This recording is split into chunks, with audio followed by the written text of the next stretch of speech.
Inflection का बहुत महत्व है इंग्लिश ग्रामर में। इन्फ्लेक्शन माने जिस वर्ड में हम लोग देखते हैं किसी में एस लगा हुआ है पीछे में, किसी में ई एस, किसी में ई डी, किसी में E R, E S T, ये जो जुड़ा रहता है इसको इंग्लिश में टेक्निकल वर्ड इसका है इन्फ्लेक्शन, जिससे हम लोग किसी भी वर्ड का हम लोग टेंस जान सकते हैं, नंबर जान सकते हैं। इस तरह से देखिए इसका क्या है, आपको जो है definition, process of word formation in which items are added to the base form of a word. Base form of a word, देखिए जो कोई भी यदि बेस फॉर्म है, जैसे मान लीजिए कि आपको है यहाँ पास, तो इसके बेस फॉर्म में जो हम लगा दिए पास्ट, ये ईडी, ये जो है ये बेस फॉर्म में लग गया। बेस फॉर्म माने इसको बोलते हैं हम लोग बेस फॉर्म, तो उसमें ईडी लग गया, तो ये क्या हुआ, of a word to express grammatical meaning, इसका एक ग्रामेटिकल मीनिंग दे दिया। ये जो है पास है प्रेजेंट टेंस में, ईडी लग गया तो हम लोग समझते हैं क्या, पास्ट टेंस। और ये जो भी फाइनाइट वर्ब जो है वो इस तरह बदलते रहता है, और फाइनाइट वर्ब का ही तो हम लोग यूज करते हैं इंग्लिश में जितना भी सेंटेंस है, काहे कि सेंटेंस में एक फाइनाइट वर्ब होना सबसे आवश्यक है। तो ये जो है इस तरह जो वर्ड फॉर्मेशन का जो प्रोसेस है, जिसमें हम लोग बेस फॉर्म में जो लगाते हैं हम लोग, उसी को हम लोग क्या बोलते हैं टेक्निकल टर्म में इन्फ्लेक्शन, जिसको एक तरह से प्रत्यय हिंदी में जो होता है। इसका यूज क्या होता है, टू शो ग्रामेटिकल कैटेगरी, ये ग्रामेटिकल कैटेगरी शो करने में इसका यूज होता है। ग्रामेटिकल कैटेगरी का मतलब होता है जैसे टेंस, पर्सन, नंबर। जब हम लोग बोलते हैं जैसे आई गो से ही गोज हो, ही गोज हम लोग जो लिखते हैं ई एस लगा करके, तो इसमें हम लोग क्या देख रहे हैं, ये किस टेंस में है, प्रेजेंट टेंस में है। जब हम लोग बोलते हैं ही वॉक्ड, वॉक में ईडी लगा हुआ है, तो वो तुरंत टेंस बदल गया, क्या हो गया, वो पास्ट टेंस हो गया। तो इस तरह इन्फ्लेक्शन जो है एक वर्ड को जो है बदल देता है, वर्ब को बदलता है, और भी एडजेक्टिव को भी बदलता है, नाउन को भी बदलता है। कैसे, देखिए जो इसमें क्या आता है, जैसे रेगुलर वर्ब, इसका जो है स्टैंडर्ड एक पैटर्न होता है इन्फ्लेक्शन का।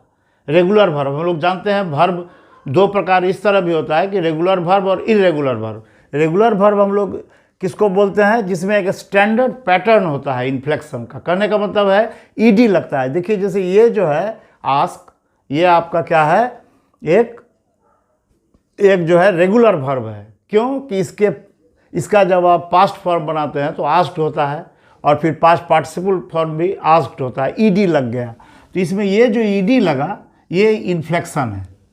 तो इस तरह से हम लोग जो है सो रेगुलर वर्ब में देखते हैं कि सेम पैटर्न, एक स्टैंडर्ड पैटर्न जो है चलता है, सब में ईडी लगता है या टी लगता है या आपको डी भी लगता है। इस तरह से इसको बोलते हैं हम लोग change in the form of a word.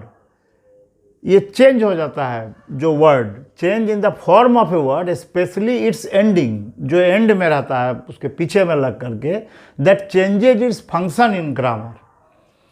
उसका फंक्शन जो है चेंज हो जाता है ग्रामर में। जैसे वर्ब में यदि ईडी लगा दिया आप तो वो पास्ट टेंस में हो गया, तो उसका फंक्शन जो है ग्रामर में बदल गया एक वर्ड का।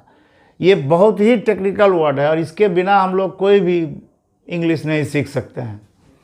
तो इसमें क्या होता है, जैसे E D, E S T, इस शब्द के रूप में परिवर्तन अंत में लग करके, अंत में लगकर जो शब्द में परिवर्तन होता है।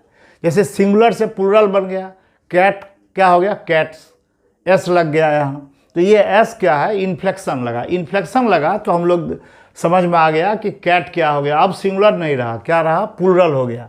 तो डी, ई डी और टी ये पास्ट टेंस के लिए व्यवहार करते हैं। ई आर हम लोग कंपैरेटिव के लिए जानते हैं, हम लोग हैप्पी, हैप्पियर, इस तरह से। ई एस टी हम लोग सुपरलेटिव डिग्री के लिए व्यवहार करते हैं, जैसे टॉल, टॉलर, टॉलेस्ट। हमने एक लिस्ट बना दिया आपको, ये आपको बहुत जो है मददगार साबित होगा। जैसे देखिए यहाँ नाउन का यहाँ पार्ट्स ऑफ स्पीच हम लिखे हैं इस भाग में, और यहाँ पर हम ग्रामेटिकल कैटेगरी लिखे हैं, कौन कैटेगरी में है ग्रामर का जो है। और यहाँ पर हम लोग इन्फ्लेक्शन को लिखे हैं, इसमें हम लोग इन्फ्लेक्शन दिए हैं, और इन्फ्लेक्शन से उसका एक एग्जाम्पल मैंने इधर दे दिया है। इसको आपको जो है पूरा याद रखना पड़ेगा। जैसे देखिए नाउन, नाउन में नंबर जो है कैसे चेंज होता है, सिंगुलर नंबर से प्लूरल कैसे होता है, एस या ई एस लगता है। जैसे मान लीजिए यहाँ क्या है, डॉग्स, एस लग गया। देखिए यहाँ पर क्लास है तो क्लास में देखिए ई एस लगा है, तो ये इन्फ्लेक्शन लग गया। फिर आप देखिए नाउन प्रोनाउन का जो जेनेटिव केस होता है, जेनेटिव केस का मतलब होता है एक माने जैसे राम का है ना, तो उसको जेनेटिव केस भी बोलते हैं और इसको पॉजेसिव भी बोल सकते हैं। तो इसमें जैसे एपोस्ट्रॉफी एस, जैसे राम्स बुक, तो राम में ये जो एपोस्ट्रॉफी एस लग गया, इसको ही हम लोग ये जेनेटिव केस में हो गया। अब जैसे राम्स, ईट्स, और गर्ल्स जैसे प्लूरल रहता है तो सिर्फ हम लोग एक यहाँ पर लगाते हैं इसको, और नहीं तो राम एपोस्ट्रॉफी एस, इस तरह जो है यहाँ पर प्लूरल में नहीं लगाते, सिर्फ एपोस्ट्रॉफी लगते हैं। प्रोनाउन का देखिए केस रिफ्लेक्सिव जब होता है, रिफ्लेक्सिव जो जब इसका होता है प्रोनाउन का केस, हम लोग जानते हैं केस क्या क्या होता है। जैसे प्रोनाउन का केस होता है, जैसे सब्जेक्टिव केस में आई हुआ, आई, वी, ही, ये सब सब्जेक्टिव केस है, सब्जेक्ट बनता है। ऑब्जेक्टिव केस कैसे बनता है, जैसे आई का मी हुआ, हिम हुआ, ही का, इसको बोलता है। रिफ्लेक्सिव जब केस हम लोग करते हैं, रिफ्लेक्सिव केस जब प्रोनाउन होता है तो उसमें सेल्फ लगाते हैं, ये इन्फ्लेक्शन लगाते हैं हम लोग, सेल्फ या प्लूरल में सेल्व्स। जैसे देखिए हिम का क्या हो गया, हिम सेल्फ और देम सेल्व्स। जैसे आपको योर सेल्फ, योर क्या हो गया आपको सेल्फ, ये सेल्फ जो लगा ये क्या है, एक इन्फ्लेक्शन है, जिससे हम लोग समझते हैं कि ये रिफ्लेक्सिव प्रोनाउन हो गया। फिर देखिए वर्ब का जो है प्रोग्रेसिव टेंस, वर्ब में प्रोग्रेसिव टेंस कैसे होता है, जिसमें आईएनजी लगा रहता है। जैसे आप देखिए गो से गोइंग, ईट से ईटिंग, आई एम ईटिंग, ये क्या है, प्रेजेंट आपको इम्परफेक्ट टेंस जिसको बोलते हैं, या प्रेजेंट कंटिन्यूअस। तो ये प्रेजेंट कंटिन्यूअस टेंस बताता है। गो से आईएनजी, ये इन्फ्लेक्शन जहाँ भी देखिएगा आपको कंटिन्यूअस समझ में आएगा। ये प्रेजेंट परफेक्ट कंटिन्यूअस भी हो, प्रेजेंट कंटिन्यूअस, परफेक्ट कंटिन्यूअस, या इसमें आप जो है पास्ट परफेक्ट कंटिन्यूअस में भी आप आईएनजी देखिएगा, और पास्ट और फ्यूचर जो है कंटिन्यूअस में भी आप हर समय आप आईएनजी तो देखिएगा ही।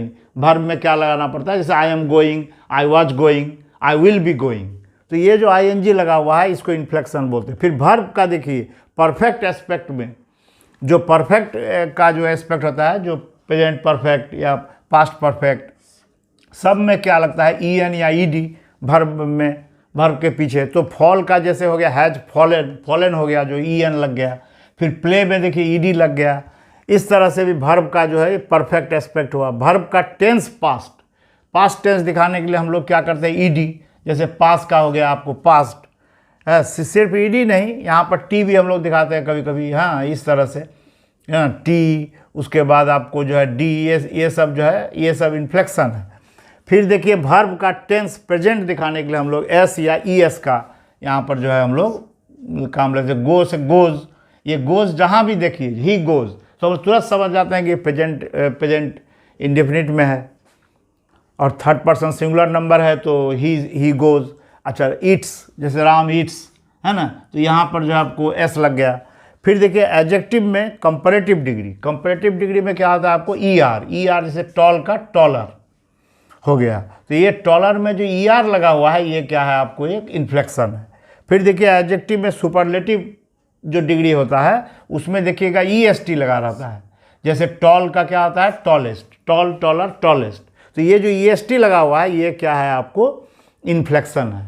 इस इन्फ्लेक्शन से हम लोग बहुत चीज़ जान सकते हैं। कोई भी वर्ड कंपैरेटिव में है कि सुपरलेटिव में है, कोई भी वर्ब पास्ट में है कि प्रेजेंट में है, सब इन्फ्लेक्शन का खेल है। तो इन्फ्लेक्शन आप नहीं जानिएगा तो आप इंग्लिश जो है कभी भी ठीक से आप लिख भी नहीं पाइएगा और समझ भी नहीं पाइएगा। इसलिए इन्फ्लेक्शन को हम लोग को जानना जरूरी है। जैसे कैसे एपोस्ट्रोफी एस में राम्स बुक हम लिखेंगे, तो कैसे लिखेंगे, एपोस्ट्रोफी एस दे करके। जैसे reflexive, I did it my self, मैंने इसे खुद किया, तो ये देखिए सेल्फ लगा हुआ।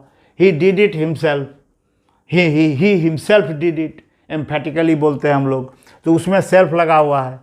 तो इस तरह से हम लोग जो है इस इन्फ्लेक्शन के सहारे हम लोग ग्रामेटिकल कैटेगरी को पहचानते हैं, जो ये क्या चीज़ है, नंबर में सिंगुलर है कि प्लूरल है ना। डॉग्स है, जैसे डॉग्स हो गया, तो एस लग गया। तो इस तरह से सिंगुलर है कि प्लूरल है, केस में हम लोग पता लगाते हैं, वर्ब का भी एस्पेक्ट का पता लगाते हैं हम लोग, जो वर्ब का एस्पेक्ट क्या है, वो परफेक्ट में, पास्ट में है कि प्रेजेंट में है, और फिर एडजेक्टिव का डिग्री का भी हम लोग इन्फ्लेक्शन से व्यवहार करते हैं।